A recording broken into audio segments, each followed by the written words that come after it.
bring in CNN political commentator now, Mary Catherine Ham, who's also a senior writer for The Federalist, and Matt Schlapp, former political director for President George W. Bush. Guys, it's great to see you. So, Monday's reporting is fascinating about Manafort is saying to these vulnerable Republicans inside this lunch.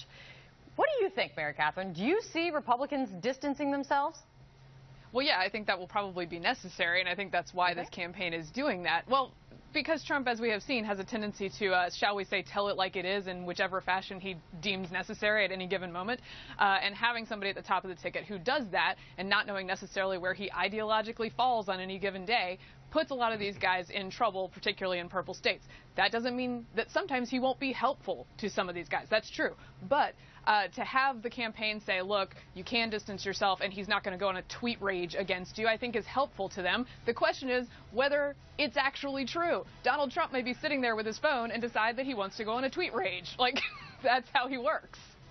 He tells it like it is, Mary Catherine. Matt, yeah. I can't tell if this is a distancing moment or not, right? Because these polls have come out over the last week which show the race closer than some people thought it might be at this time. You're seeing some donors starting to come forward now and say, hey, we're okay with Donald Trump. Woody Johnson, Romney guy, Jeb Bush guy saying, Donald Trump, okay by me, here's some money. Do you see movement toward or away from Trump right now? Oh, it is a rapid pace.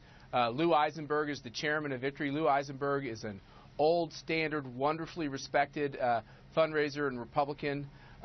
These donors, these conservative leaders, these activists from across the country, elected officials. I just spent time with some congressmen this morning on the House side. This is inevitable. He will not get he will not get the numbers that previous Republican nominees have gotten in terms of the percentage of Republicans, but he will get very near it. And at the same time, he will get higher percentages from independents than anything we've ever seen. So this is a very, very steady move to Trump. Steady, but I mean, it's like a head fake. I mean, how quickly this has all changed. You had people who said they were never going to donate, could never think of supporting him, and now it seems everyone is changing, evolving, maybe we should call it. Mary Catherine, speaking of evolution, Donald Trump is going to be headlining his first fundraiser, something that he slammed other Republicans for doing, saying he was going to self-fund. Exactly. The self-funder becomes the funded. You said it better than I. What do you make of it? What does he? I mean, look, does this hurt him? I think when you become a general election nominee, you have to play a bit more of a conventional game, and he's doing that. The interesting thing about that is whether it touches his brand or not. He's Mr. Outsider. He doesn't play the game. He funds himself. He doesn't have giant, lavish fundraisers with people whom he might be beholden to, except he does now. And so I think that's the interesting thing here, is whether that damages his brand. And frankly, his campaign, I'm not sure about him personally, his campaign is paying a pretty conventional general election game here, shoring up support and doing the fundraisers. And the people in Washington, frankly, are responding in a pretty conventional Washington way, which is falling in line with the machinery of the party. It's not an outsider situation anymore. It looks very different. Matt, how long, Paul Ryan, every time he has a weekly briefing, he's going to go there, he's going to get questions about Donald Trump, and at least for the time being, he gives these long-winded answers, still working on it, we're in line here, I haven't endorsed yet. I mean, how much longer can he do this? Is this going to go on until November?